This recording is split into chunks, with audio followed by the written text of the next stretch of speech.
you. I will end the statement so we can now move to the absolutely fantastic and dynamic conversation that we're going to have here coming up. But I have to share with you, some of you that may have been here this morning may have known, may have heard this, but those of you that were not, I have to share with you one of the most apt quotes from the founder of Carl Jensen. It's one of my favorite quotes from Carl. He wrote in 1995. And I wanted to share it with you because I think it's so, well, it's really relevant to what's going on today in our media. Carl wrote in 1995, "Since we will all benefit from a more responsible media, we all really should help bring it about. To do this, the corporate media owners should start to earn their unique First Amendment privileges. Editors should rethink their news judgment. Journalists should persevere in going after the hard stories. Journalism professors should emphasize ethics and critical analysis and turn out more muckrakers and fewer buckrakers. The judicial system should defend the freedom of the press provision of the First Amendment with far more vigor, as we saw they just did with Amy Goodman in North Dakota this past week. It was sad to say that was kind of almost a surprising development, given how much cynicism is around what goes with media. But this is what is supposed to happen, right? The courts are supposed to protect the First Amendment and journalists, not shoot the messenger, which is what the government does with Chelsea Manning, Edward Snowden, and Julian Assange particularly. And that's very ongoing. Carl Jensen went on to say, "The public should show the media it's far more concerned with the high crimes and misdemeanors of its political and corporate leaders than it is with the crimes and gossip of celebrities. The effort will be well worth it." I couldn't agree more, and 40 years later, here at Project Censored, we still think it's well worth it. And we thank all of you for you thinking that it's well worth the effort. And thank you so much for coming this evening. And I would like to now introduce our illustrious panel to you. So thank you, everybody, for coming. We have the distinct pleasure of having some wonderful friends and guests here. And they can all come up and sort of populate the table as I make room and clean my junk off the table. I would like to, I'm going to read everyone here for you, and then you can give them a warm welcome. Abby Martin is the creator and host of the Empire Files, an investigative news program broadcast weekly by Telesur English. She's former host of RT's Breaking the Set and founder of Media Roots with her brother Robbie Martin, who is also here today. Abby Martin contributed to a chapter in Project Censored in 2017, and Abby, once upon a time, used to come and shoot our videos, work with us on KPFA radio, and just an honor to be working with you, and it's so exciting to see the very important work that you're doing, Abby. I'd like to also bring up Mnar Muhawesh from Mint Press News. She's the founder and editor-in-chief of Mint Press News and host of the program Behind the Headline. Project Censored judges selected one of Mnar's news stories for inclusion in the top 25 this year on Syria, an ever-timely story. And she also contributed to another chapter in Censored 2017. And Mint Press News is live streaming the event, from my understanding. So, Mnar, it's a pleasure to see you. Our next guest, Mark Crispin Miller. He is a professor of media culture and communication at New York University, author of numerous articles, books on media censorship and election fraud, including Loser Take All, Election Fraud and the Subversion of Democracy, 2000 to 2008. He's the curator of Open Road media series Forbidden Bookshelf, a project that republishes titles of America's repressed history that focused on issues and events that are too often left in the dark, including abortion, organized crime, the CIA, financial inequality. Mark Crispin Miller, I am proud to say, wrote the foreword to Censored 2017. Thank you, Mark. Last but surely not least, David Talbot. David is the best-selling author, most recently of The Devil's Chessboard, Alan Dulles, the CIA and America's Secret Government.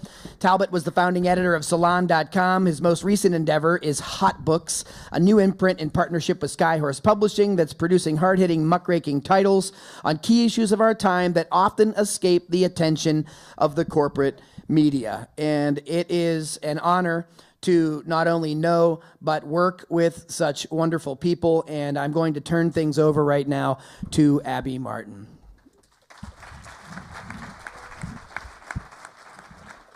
Thank you. So, is this on? Man. Great. Well, it's great to be back. Yes, now I can hear it. No, I got my start with Project Censored. I was an anti-war activist, and then I realized that media was really the most important issue of our time, because no one can hear about any issue that you're fighting about unless there's some sort of media platform to get that issue across. So they took me under their wing and really taught me so much about this program and media literacy. And I think it's one of the most important, if not the most important, media organizations in the entire country, if not the world, because instead of journalists sitting in their elite ivory towers in DC telling you what the news is based on their agenda and financing, this is coming from the ground up. This is coming from research from students all across the country that are telling you, this is what impacts us. This is the news that impacts our communities. And it's really a beautiful thing to see all of this research pulled together in such a huge project and come to fruition every year in such an amazing, impactful book. And it was easy for me working at RT because I just took the book and kind of put it in a TV form, and it was a great resource to have. And I just thank everyone so much for coming out and supporting this organization. It's insanely crucial, and really everyone needs to donate to keep this alive, because this is the most important thing we have in this country right now.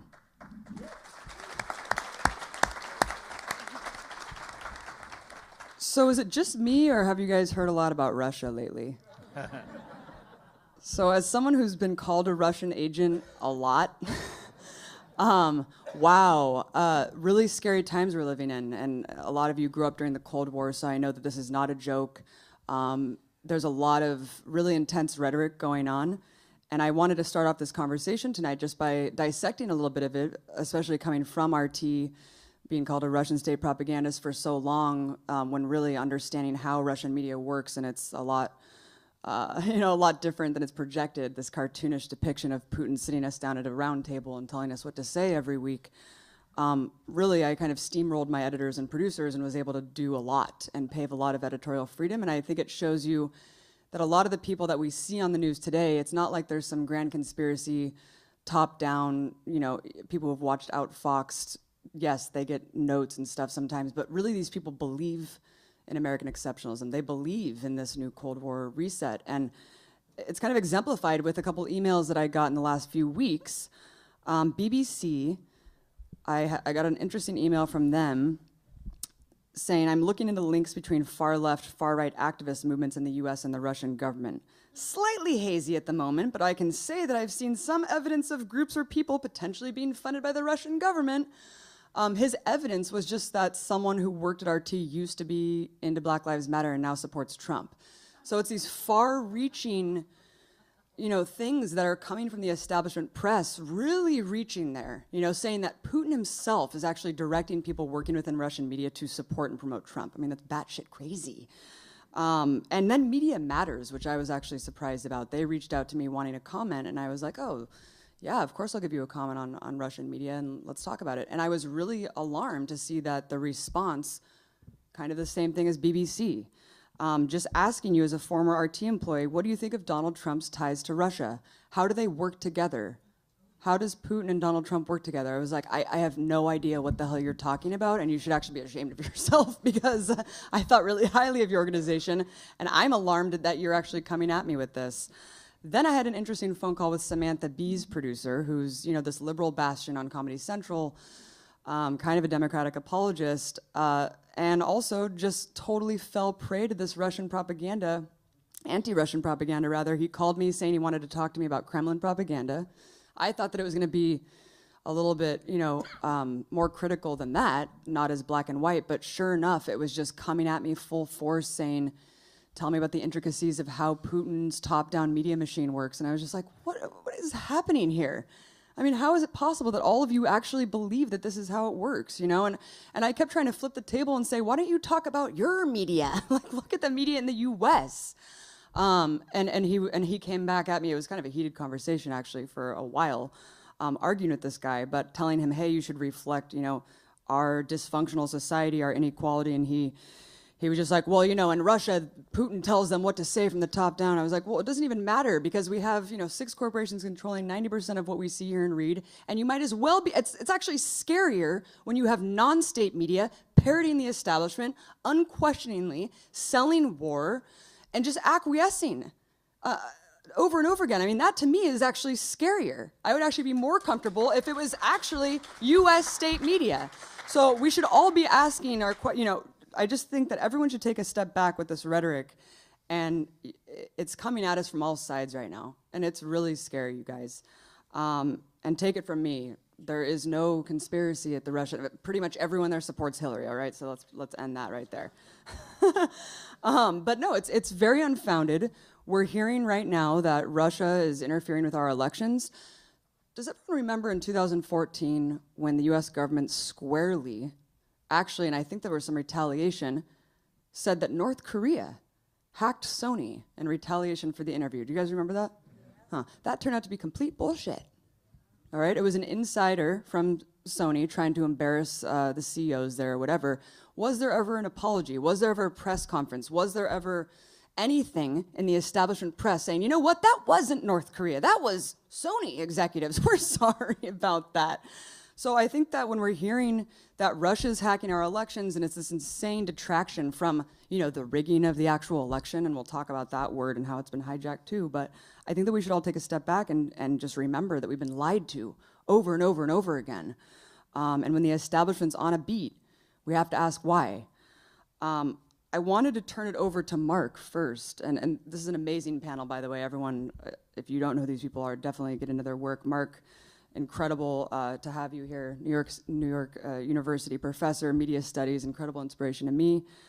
Mark, you grew up during the Cold War, and you've been a media analyst for a long time, and I wanted your insight on why you think this is pumping up now, because it's not like we're fighting a communist state anymore. It's an oligarchic capitalist Right. state. Well, it is mind-boggling. I mean, I've been studying the media as a critic since the late 70s, right? And as you note, I grew up during the Cold War. Mm-hmm. And I can't say I've ever seen anything like what we're living through now, for the mind-boggling mendacity of the stories we're hearing. I mean, absolute fantasies flung at us as gospel truth, for the stridency of the propaganda, and for the unanimity of the propaganda. And by that I mean not only that the corporate press seems to be univocal, everybody basically reading from the same script, but also for the fact that the entertainment media and the so-called left press often re-echoes what we're getting from the mainstream. You can get the same vision of Putin, for example, as a kind of reincarnation of Stalin from House of Cards, in its worst season, second season, and from Saturday Night Live, right? They play it for laughs. That you get from the so-called liberal media. And then it's variously re-echoed, by Amy Goodman and others. It's deeply troubling and extremely dangerous, to say the least. I wanted to thank you. Thank you for applauding that sentiment. I want to read something. So I had a feeling you were going to ask me about this. This is a very sobering passage from the Berlin Diary by the great CBS newsman William Shirer. When he was over in Berlin from 34 to 41, he kept this diary clandestinely, kind of like Winston Smith, in 1984, and he smuggled it home with him, and it became a big bestseller. And I don't know, this would probably strike some people as provocative, but I have a feeling that in this room, where I feel unusually at home and remarkably relieved to be here, I think that you'll take the point. This is from August 10th, 1939. How completely isolated a world the German people live in. A glance at the newspapers yesterday and today reminds you of it. Whereas all the rest of the world considers that the peace is about to be broken by Germany, that it is Germany that is threatening to attack Poland over Danzig, here in Germany, in the world the local newspapers create, the very reverse is being maintained. Not that it surprises me, but when you're away for a while, you forget. What the Nazi papers are proclaiming is this, that it is Poland which is disturbing the peace of Europe. Poland which is threatening Germany with armed invasion, and so forth. This is the Germany of last September when the steam was turned on Czechoslovakia. Poland, look out, warns the BZ headline, adding, answer to Poland, the runner amok against peace and right in Europe. Or the headline in Der Führer, daily paper of Karlsruhe, which I brought on the train. Warsaw threatens bombardment of Danzig. Unbelievable agitation of the Polish arch madness. For perverse perversion of the truth, this is good. You ask, but the German people can't possibly believe these lies. Then you talk to them. So many do. Okay? Now, I think this is exactly like what we're getting now, right? You've got a coup in Ukraine demonstrably quarterbacked by Hillary Clinton's State Department. We have the evidence. It's clear, right? We know this is a fact because the conversation between Victoria Nuland at the State Department and Jeffrey Pyatt, the U.S. ambassador to Kiev, is explicit. They are managing the coup. They're picking out those Ukrainian politicians who are going to comprise the next government, right? This is reported in the New York Times as evidence of Russian hacking. That's the way they cover the story. Mm-hmm. And the response from the White House is they're very concerned that the Russians would take this liberty. Nothing about the content, does it sound familiar, right? Nothing about the content of the material.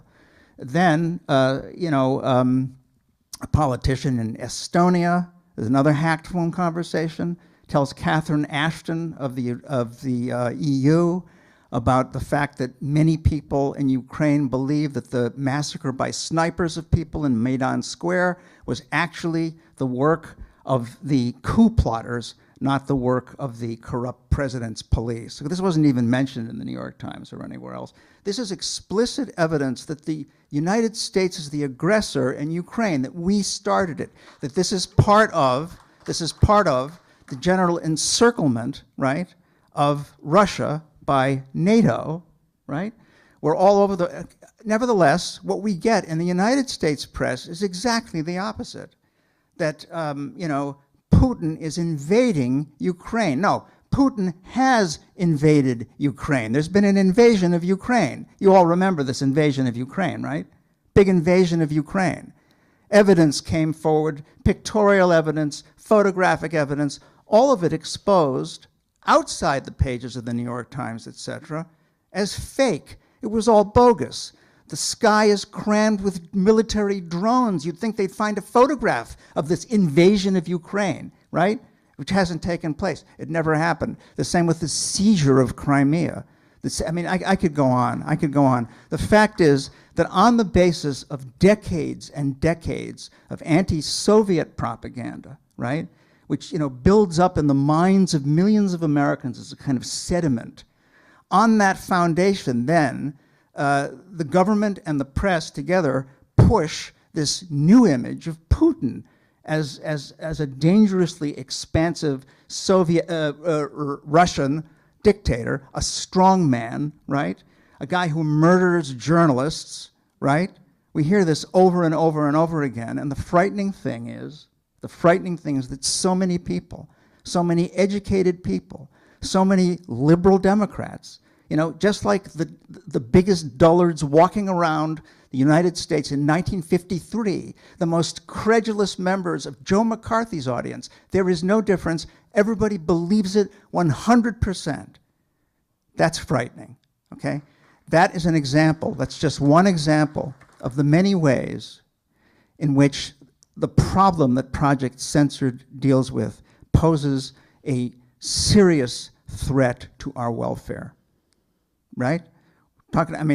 Every horrible thing that's going on now is arguably the result of the failure of our press to do its duty under the First Amendment.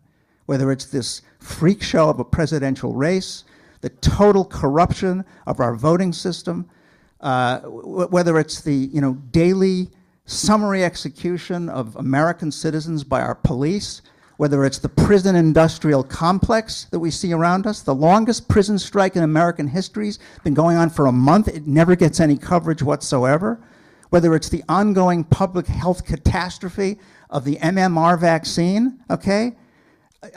That may strike some people in here as a crackpot notion. That response is also based on yet another staggeringly successful propaganda drive by our free press, right? And as you say, Abby, it's absolutely true. The propaganda is all the more effective for the fact that we appear to have a free media system independent of the government, that it is not state-controlled. We hear this endlessly. There's the Russian state-controlled media, the Chinese state-controlled media, Venezuela, Iran, it's state-controlled, not like us, okay? But see, propaganda always works particularly well. It's at its most effective when it comes at you as something other than propaganda. See? That's a fact.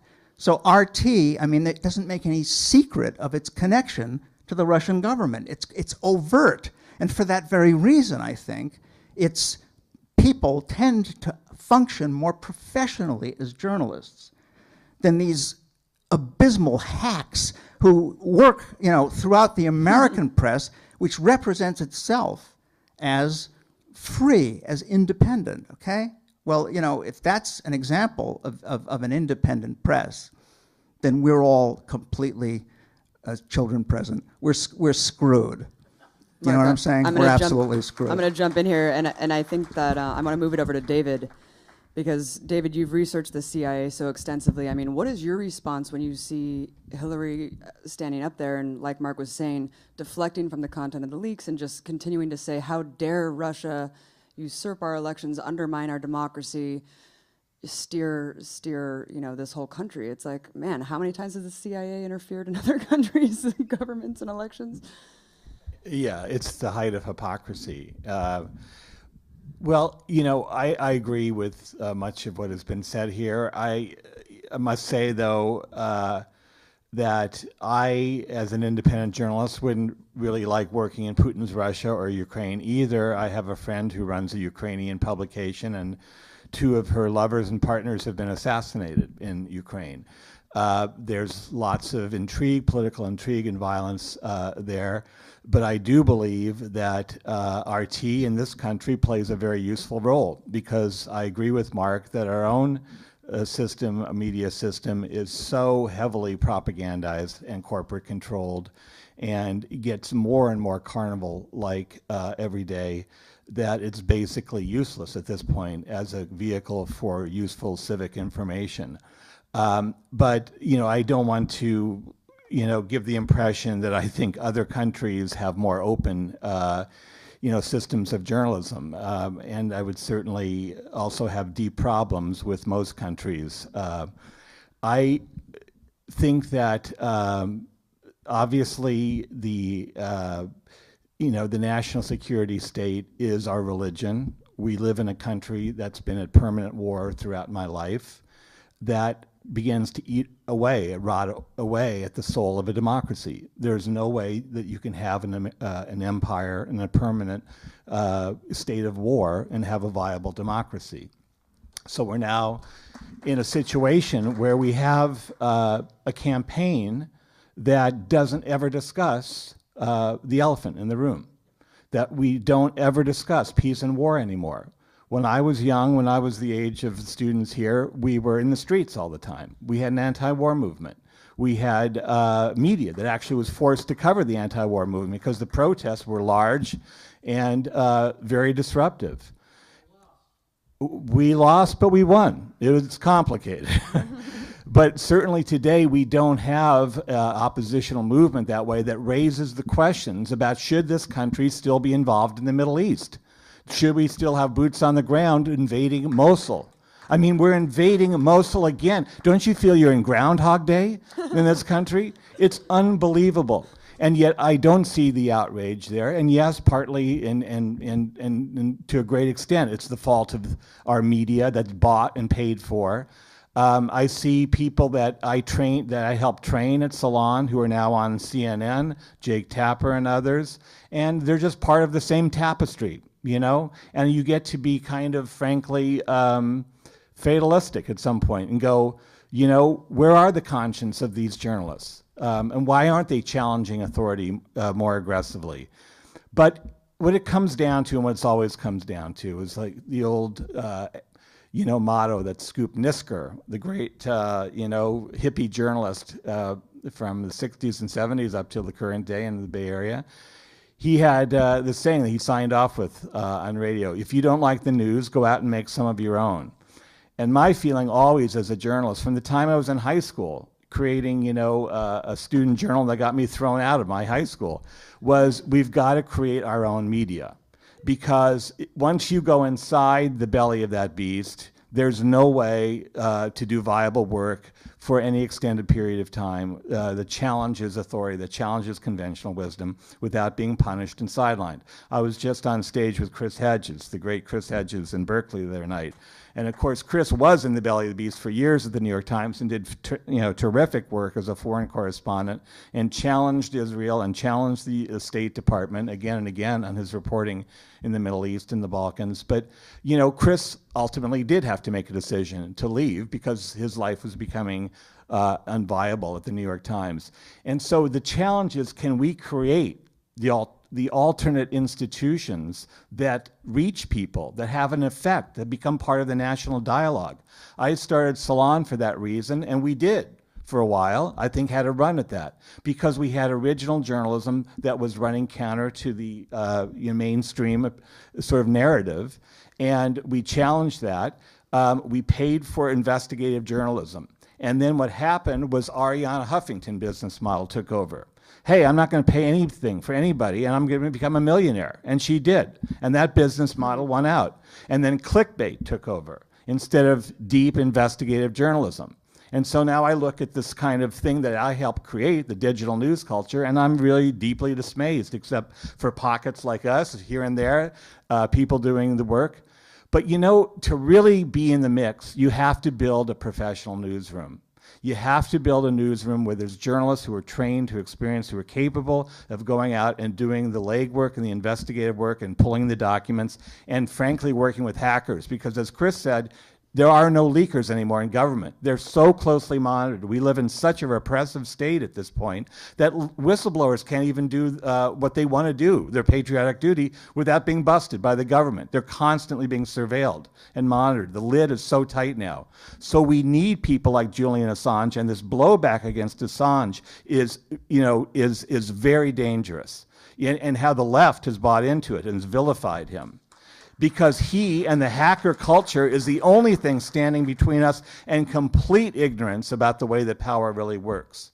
So 2 things I'll leave you with, and I'm done for now, is yes, we have to build our own media, and we have to continue to encourage and support the hacker culture, because there is no democracy at this point without that free flow of information. Yeah, I totally agree, and it disturbs me greatly that his internet was shut off, and wow, that's insane. I mean, that's a human right. So I'm really curious to see what's going to happen next, and it's really sad if the Ecuadorian government kowtowed to the empire on that one. Trying to ask my bosses about that. Tell us more. Mnar, I want to turn to you because you have a really interesting story.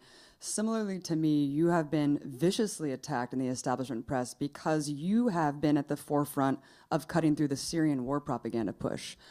2 years ago, the Ghouta chemical weapons attack, even Colonel Lawrence Wilkerson, who wrote the anthrax speech for Colin Powell at the UN, told me that it's completely unfounded, and everyone in the intelligence community knows that it was not Assad that carried out that attack.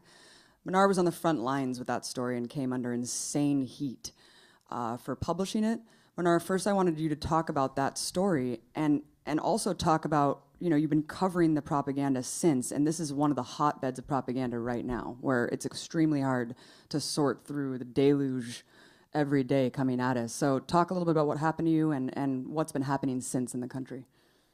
Oh, sorry. No, thank you.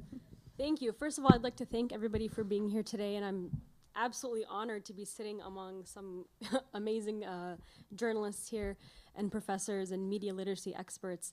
I'm sure many of you have heard the fight for Aleppo, the fight for now Mosul, the fight for Kirkuk, and the fight for, I would say, Ghouta, the Ghouta chemical attacks. And I really would like to piggyback on the point that David just made that we need journalists to be on the front lines to really challenge the government narratives that promote and justify wars.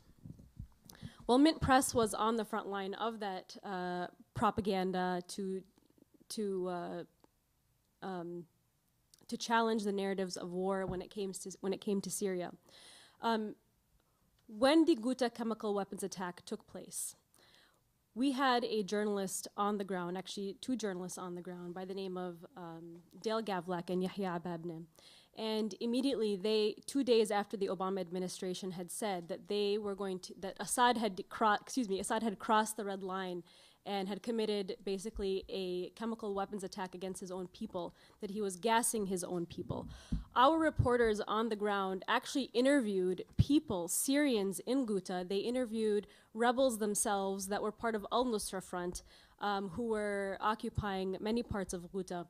And they had spoken to these people on the ground, and they were at the heart of this story. 2 days after President Obama had made this announcement that Assad had gassed his own people, he had crossed that red line, and that we, the United States, were going to take war action in Syria.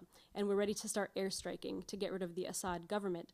And our reporters spoke to these people on the ground, and what they told us completely changed the course of history and the war narrative inside Syria. We spoke to people on the ground, and they had told us that the rebels, very specifically the al-Nusra front, were being provided chemical weapons capabilities from the Saudi Arabian government and the Turkish government. And of course, when we published this report, the story, of course, went completely viral within just a couple of minutes. Our website had crashed because we were getting over 100,000 unique visitors every 3 minutes to our site. And we had to ask antiwar.com to host the story on their website. And of course, all the traffic had gone to their website. And we were kind of panicking and trying to figure out how we can get our website back up. But there we were, a very small, independent, 6-month-old news watchdog journalism organization in Minneapolis, Minnesota, led by me, a 25-year-old Muslim Palestinian American journalist, the first of its kind. And thank you. And we had done what no other news agency in the United States had done, which was to challenge that narrative of war. And what we saw happen when that story went viral was so amazing, because the fact that we were getting so much traffic from not just the United States, but all around the world, and it was being talked about on every media channel or organization across the globe, except of course the major news organizations here in the United States, was a huge sign that people didn't want another war. People were so tired of the propaganda. They were so tired of the lies that we were being fed to justify that war. And so it was a very, very amazing feeling. But 2 days after we published this story, our reporter who wrote the story and translated the story, Dale Gavlak, had received a phone call from the Associated Press, who she had also worked with. She was a stringer. She freelanced for Mint Press, and she freelanced also for the Associated Press. And they had called her and said, "What are you doing putting your name on this story? You need to get your name off of this story." And I don't think they told her the reason why, but she immediately called us and said, "I believe that the Saudis themselves have contacted the Associated Press and have demanded that they get away from this story," because in her byline, it had said that she worked for the Associated Press, which gave the story a little bit more clout since we were a very new journalism startup. And she immediately said, "There's no way I'm going to remove my name. Like, this is our story. We did this, and I'm proud of it, and, we don't want to be a part of the next war." Literally an hour later, I got a phone call from Dale trembling in fear. She had received another phone call from the Associated Press saying that if she did not remove her name off of the story, that they would end her career and she would be done. And of course, we didn't know what to do with this. I was a new editor and we were a very small staff and we didn't really know what we were doing. All we knew is that we had stopped the first war from happening. But just a couple of weeks after the story had gone viral, Dale Gavlek came under the pressure and she retracted her involvement in the story. And of course, I came out and made public statements that yes, she wrote the story and so forth. But immediately to discredit the story, the media establishment here in the United States, from the BuzzFeeds and several other so-called leftist news organizations that were parroting these war narratives to justify the war in Syria, came and attacked me directly, and of course it was nothing more than an assassination, a character assassination. And they used the fact that I was young, I was a 25-year-old woman. They used the fact that I was a woman, they used the fact that I was Muslim, I wore hijab, all of these things against me to try to distract from the true contents of the story and smear me and Mint Press as this Assad front in the United States and this Russian, agency that was being funded by Putin. So it was very similar to what Abby had gone through. But the story of the Ghouta chemical weapons attack is still an ongoing story. And I'm not talking about just with Ghouta, but I'm talking about the narrative of that war in Syria to get more US involvement into that region continues, and it keeps transforming. And it does feel like Groundhog's Day almost every couple of weeks. The story moved from Ghouta, then it moved to fighting ISIS, and then it moved to recapturing Aleppo.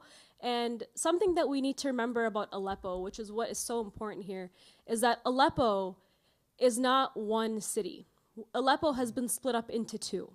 And the media has really painted the story of Aleppo as besieged and is basically the Russian government and the Assad government are raining down bombs on innocent civilians.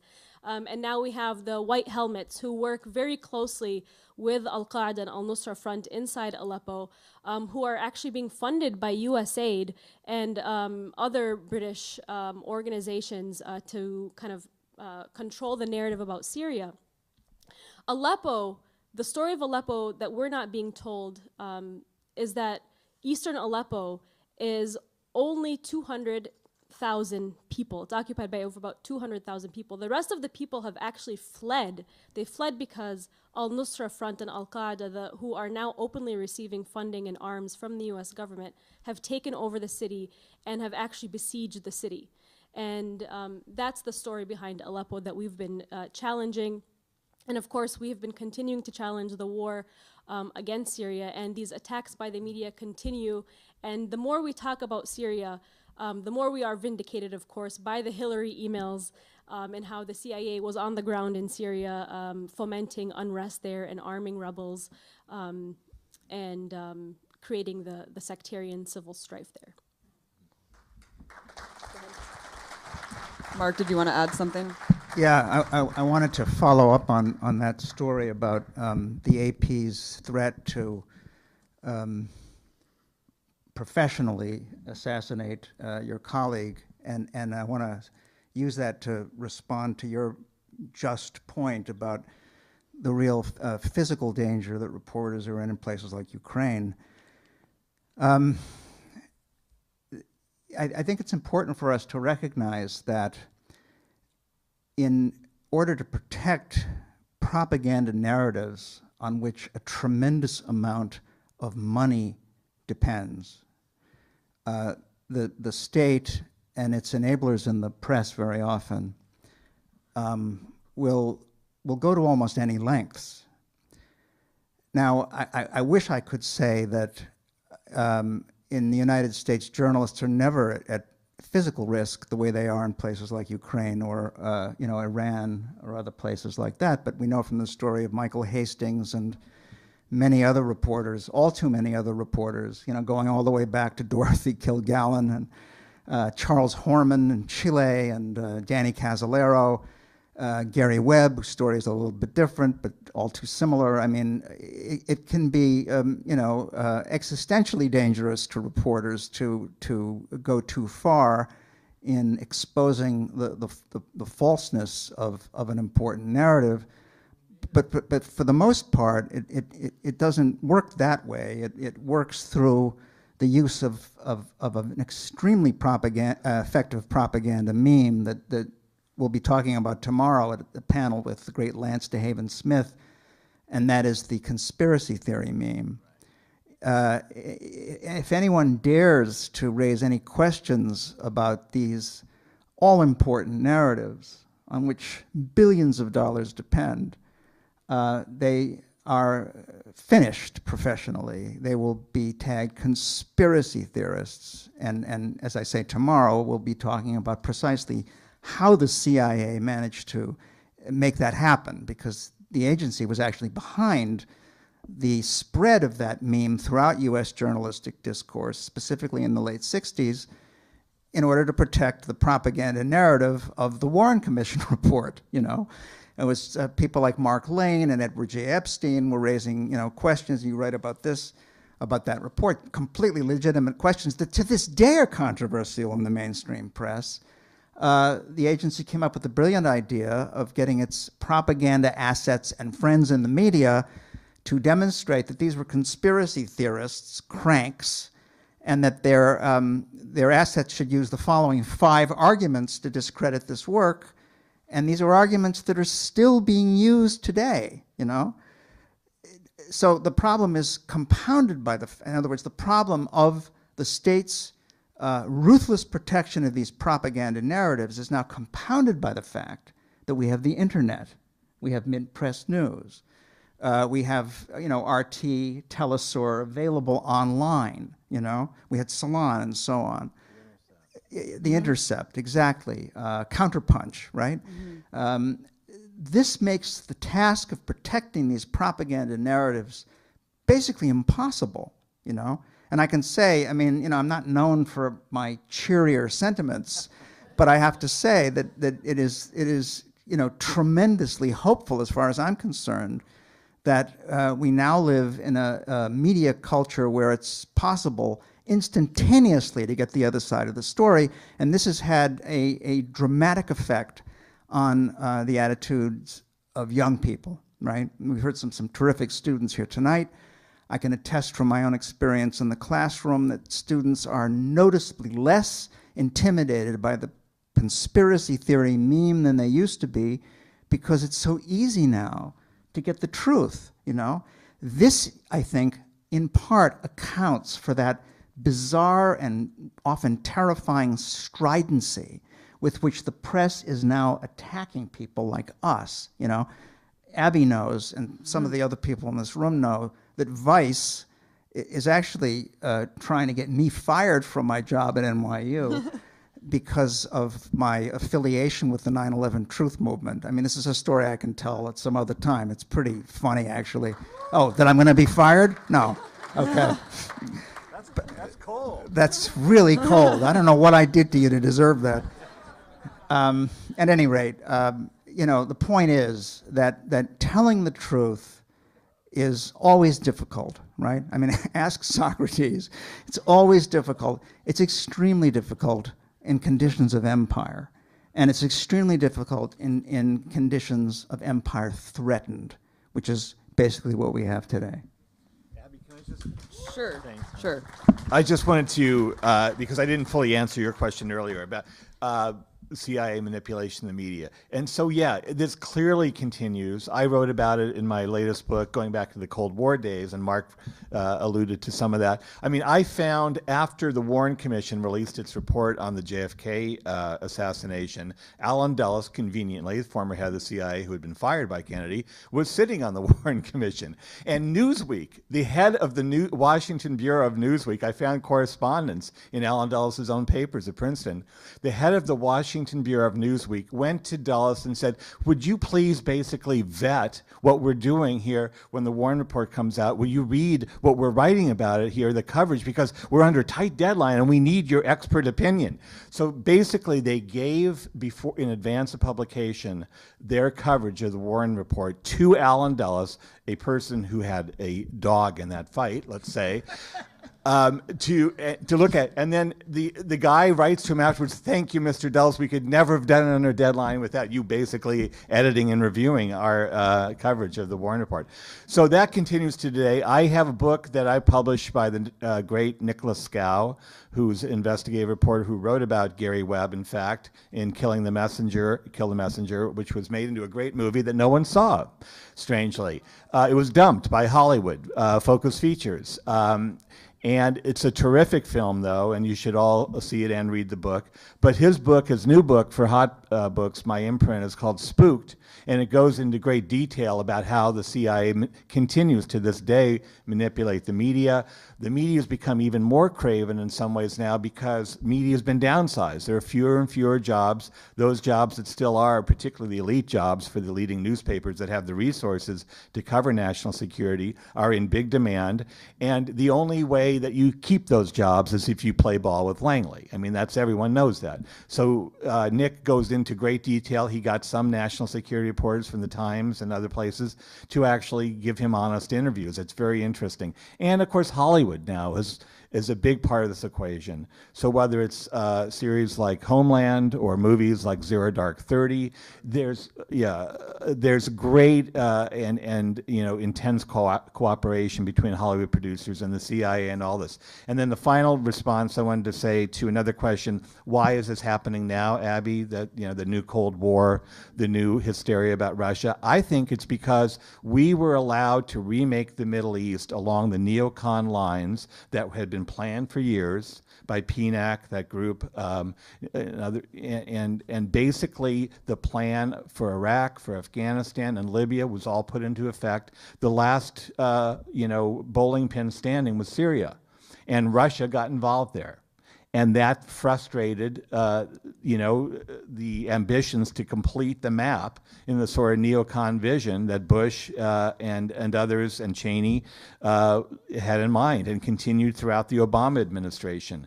And so when Russia got in our way in Syria, that's when all hell started to break loose. That's when they were truly demonized. Go ahead. Yeah, absolutely. And I think that Hillary's continued call for a no-fly zone is extremely dangerous, and she keeps doubling down on it. At this point, it's batshit crazy because it actually means a direct confrontation, not only with Syria, but with Russia. They have bases in Syria. We have bases in, 700 bases around the world. That was one of the Project Censored story this year is 70% of nations. I mean, it's absolutely insane, the reach of the U.S. empire, and to deflect this to Russia is pretty astounding. And Hillary continues to double down on this point that would cause mass civilian casualties. She even said it herself to private banking CEOs that it would kill lots of Syrians. So that's her private position. I just wanted to add a point about the smears and the attacks that go against journalists that we undergo.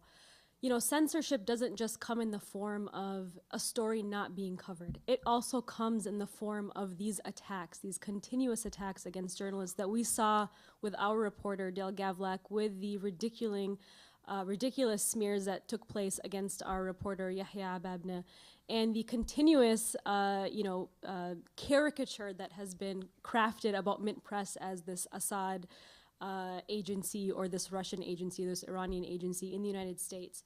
These kinds of smears are created and they are perpetrated because they want us as reporters to stop doing what we're doing. They want to silence us. We're seeing that now with Julian Assange. He's being painted as this Russian agent, and he's promoting Trump, even though he's helping expose our rigged electoral system.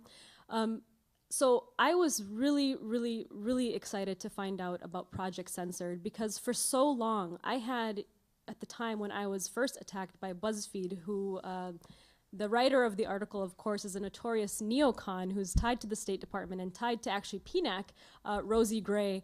We all know Rosie Gray. But when I was first attacked through this character assassination, it felt really, really lonely. I had some of my own staff turn against me because they were worried. I mean, they're from Minnesota, suburban Minnesota. They were worried. This was the most exciting thing and the scariest thing that they had probably ever dealt with.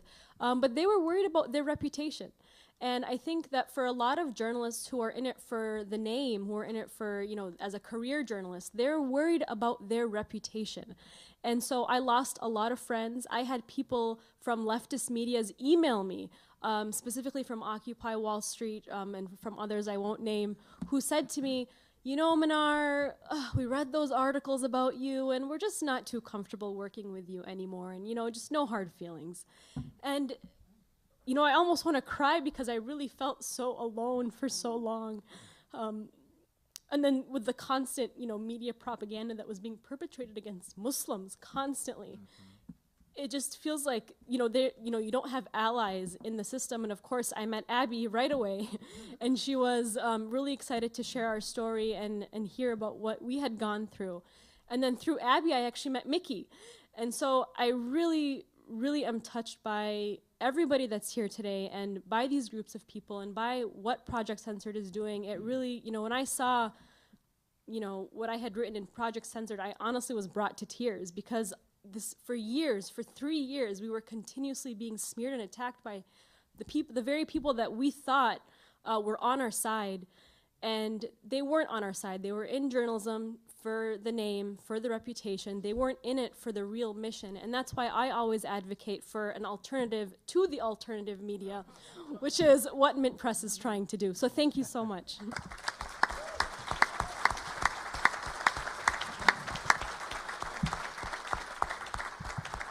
I know how that loneliness feels when Lawrence O'Donnell is calling you a conspiracy theorist with Jamie fucking Kirchick on TV, this rat who's like the troll who runs around and tries to shape all these narratives. He's also an FPI member, which is the spawn of PNAC. And once you learn all these players, you start to kind of get emboldened. Being called a truther, conspiracy theorist, and a Russian agent, kind of take it as a badge of honor at this point. You should be proud because they have nothing else to go on, and they can't attack any facts that you say, and that's insane. So I wanted to talk about But they have endless resources, which we don't, unfortunately. Yeah, of course. And Mnar made a really good point about the intent of a lot of journalists in the establishment is they are in it for the career. It is an establishment kind of hackery when a lot of the journalists that I talk to are totally outside of the system because it's from their heart. It's hard to sell yourself out and take that route because how many conflicts of interest, how much advertising is going to be pushed and shoved down your throat, and you're not going to be able to do the work that you need to if you really want to be a real journalist. So many of them are never promoted or uplifted, and that's what Project Censored really does, and so happy to have you guys all here. I wanted to talk about the dog and pony show of our elections right now and about the Podesta emails that are coming out because, like David said, I mean, this is, hackers have kind of become our news source, the raw source, because whistleblowers are punished, of course, even more under Obama.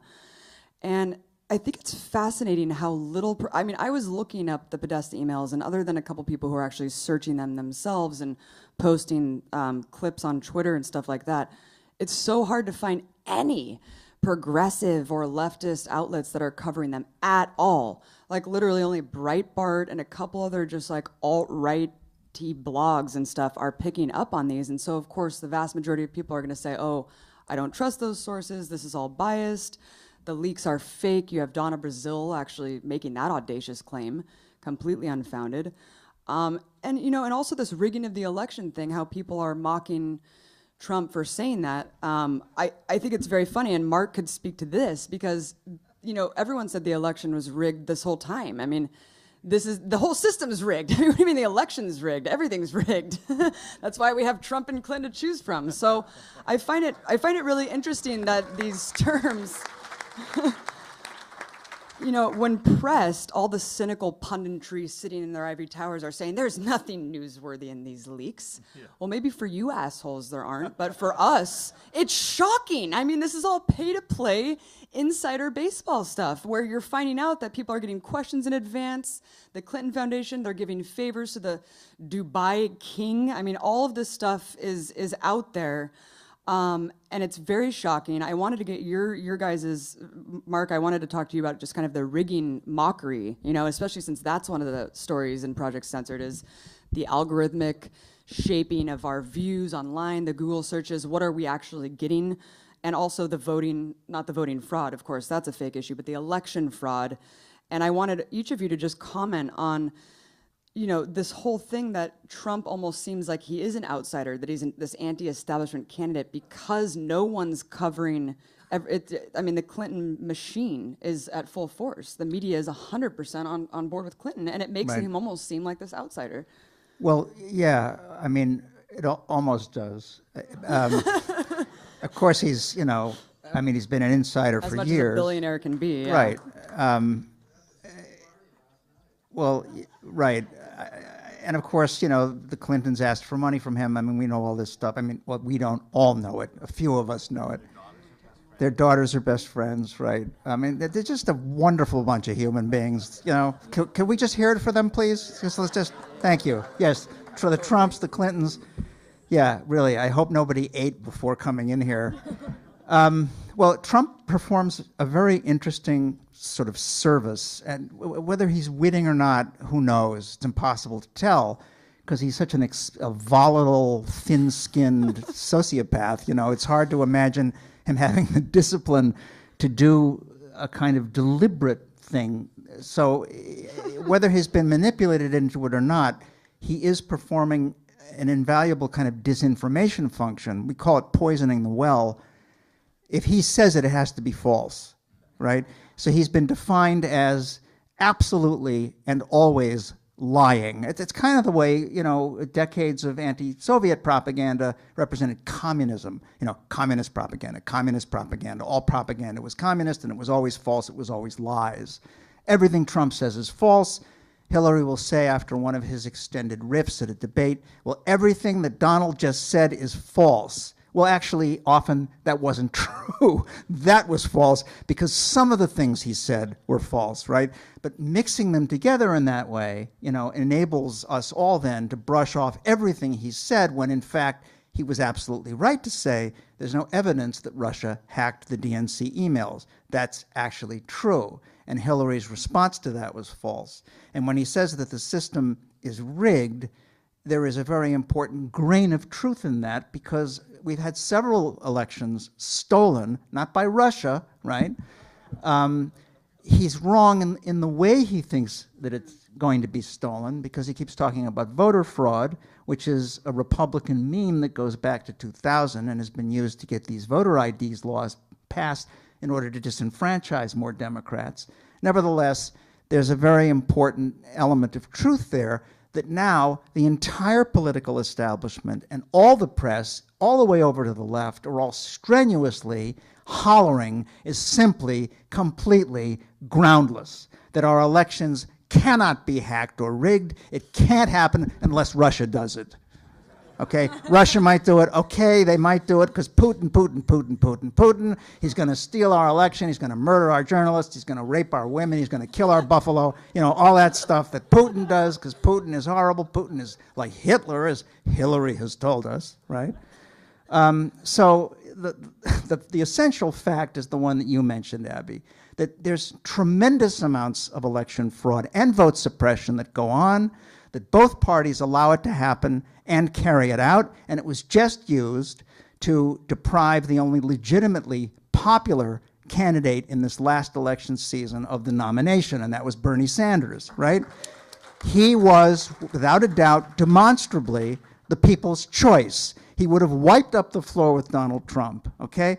Well, they couldn't let that happen, because the propaganda narrative they want to sell is it's got to be Hillary. We need neoliberalism to continue. We need to have our first female president in place in order to keep pursuing the Bush-Cheney agenda, only making it much worse, The same way we've had our first African-American president do this, because it will put most Democrats and liberals sound asleep. They'll give him a pass. He can do this. He can start 5 more wars. He can crack down on civil liberties to an unprecedented extent and use the Espionage Act 6 times against whistleblowers, right?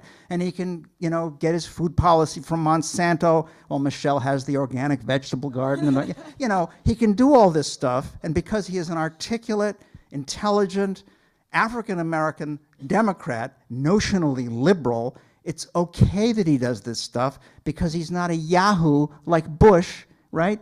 Or an ape like Trump, right? So, I think the propaganda narrative is that one, that we have these progressive, diverse presidents who carry out these horrible, horrible programs, right? So for these emails to come out and to give us a look into the kitchen where this disgusting meal is prepared for us, they don't want to go there. They want to talk about that because all the truth is there. It's completely fixed. I just want to say one way that clearly things have been rigged against Trump.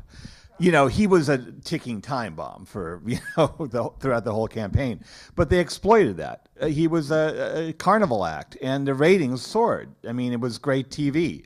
So the media and, the head of CBS famously said, Trump is great for ratings. But when they realized this clown could actually win, and he was dangerous because he was so reckless, God knows what he would do in the White House, they had all this sex shit on him, ready to go. I mean, we know how that's played. I was in the middle of that during the Clinton impeachment with Salon. So this is how we get things done. That's how the elites get things done in American, electoral sort of battleground. It's sex. All the things that guy said and did about Muslims, about Mexicans, everything, but none of that really could bring him down until they had that tape. And of course, he had to be saying this shit on the bus with stupid Billy Bush.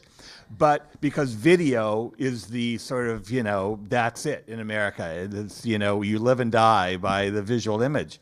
So, but look, that was planned. Clearly, Trump's right. They had it ready to go. They let it blow up right before the debate, and it was incredibly effective. So that's the way they played it. But I mean, there again, how insane is this that we have a situation where the liberal elites in this country, and again, Chris Hedges is very articulate about this, have allowed the system to deteriorate to such an extent.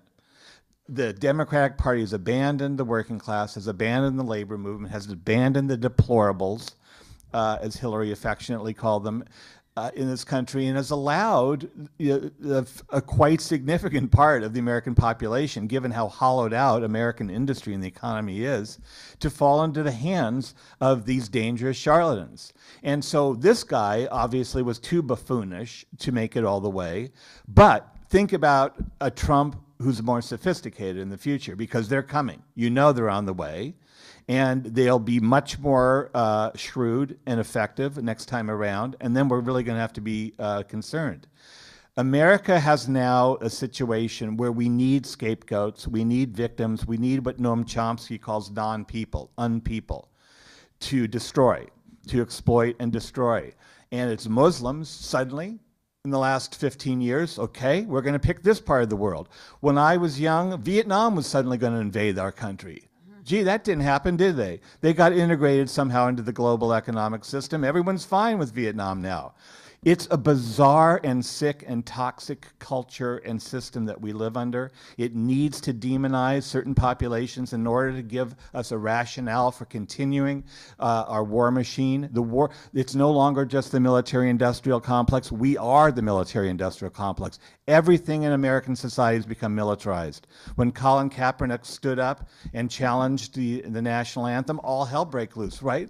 Because we just went along with all that. We would go to sporting events, and now it's not just one anthem you have to stand for. You have to stand in baseball games, the seventh inning for America the Beautiful. You have to watch flyovers, the military flyovers. You have to watch our troops being honored. We don't honor our troops. We throw them away after they're used. And we go to the hot dog stand, and they're showing us ads for the Army. Sign up. It is creepy and Orwellian. And we're like frogs in the boiling water that we haven't realized this. We've raised our children now with these militarized videos, with militarized sports. Everything is militarized. You should read a book by Barbara Ehrenreich's daughter, Rosa Brooks, an amazing and really, I think, disturbing book. She is the daughter of socialists, famous socialists, authors and professor, John Ehrenreich and Barbara Ehrenreich. And she wrote a book. She became a lawyer for the Pentagon during the Clinton and Bush administrations. And she, at different points in her career, actually had to sit in on the drone assassination meetings. Who are we going to kill? Her professor from Yale, who was her mentor, was also involved in those. And he said to her, I'm looking at pictures of young people your age, college-age students, like I'm looking at the applicants for Yale Law School. They're the same age, except these are people we're going to kill. Young Muslims overseas who have decided to resist this overpowering war machine and are now being targeted, and they don't even have all the information for them. They're signature strikes, many of these. They kind of think they're guilty, but we'll never know for sure. And this is Barbara Ehrenreich's daughter sitting in on this. She writes about how American society has become so militarized now, the New Deal programs, the social programs are so devastated. The only functioning part of our society is the military. She lives on a military base because not only did she become a Pentagon lawyer, she married a career officer. They live on a military base in America, and everything is smooth and efficient and clean on that base. As soon as you drive through the gate, she says, you come to wiped out, decaying America, jobless, homeless people. That's what we live in now. It's truly, I think, that's why science fiction, so much of what young people are watching now, it's science fiction, it's horror. I mean, I click around, on Comcast to see what movies to watch. And like 2/3 of this stuff is like scary, nightmarish movies about this dystopian future that we're living. One final comment from Mnar, and then we have to open it up to the Q&A. Sorry, Mark, but we can elaborate in the Q&A. Okay, I'll keep this short.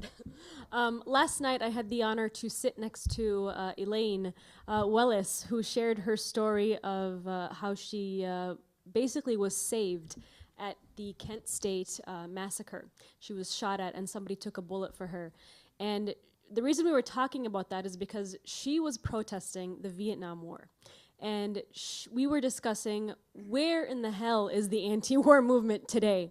And this has a lot to do with the elections, because we are left choosing between two people who are literally competing over who's more crooked. And if we watch the elections, that's really the kind of yes, or more violent. We're being told that Donald Trump, he doesn't want to allow Muslims into the country. He hates Muslims. But no mention, of course, that Hillary Clinton has no problem dropping bombs on Muslims, and her advocacy for regime change across the entire Middle East, from the Iraq War to Libya to Syria, and her funneling of weapons, as WikiLeaks has provided us, weapons to ISIS directly into their hands and directly into the hands of dictatorships across the world. And so I just want us to reflect very quickly on the anti-war movement and what Bernie Sanders really left us with. I really truly believe that Bernie Sanders had really good intentions, but let's face it, he helped co-opt the left into the Democratic Party. He convinced young liberal Americans that, you know what? Everything I just told you about Hillary Clinton, just kidding. Vote for her. Vote for her. And don't vote for a third party. We have candidates like Jill Stein, who this week was in the hospital. And she gave better answers to the debate in a hospital bed than Donald Trump and Hillary Clinton combined. Yet she is the silenced candidate. And so I hope that we'll all consider voting third party, because right now we are being told that a vote for third party is a wasted vote. But that's exactly how we get candidates just like Hillary Clinton and Donald Trump. If we actually voted based on our conscience, and we would vote for a third-party candidate of some sort. I'm not telling you who to vote for, but somebody from a third party, and that would start a revolution. Yeah. So I want to thank everyone. I want to thank Abby Martin, Mnar Muhawesh, Mark Crispin Miller, and David Talbot.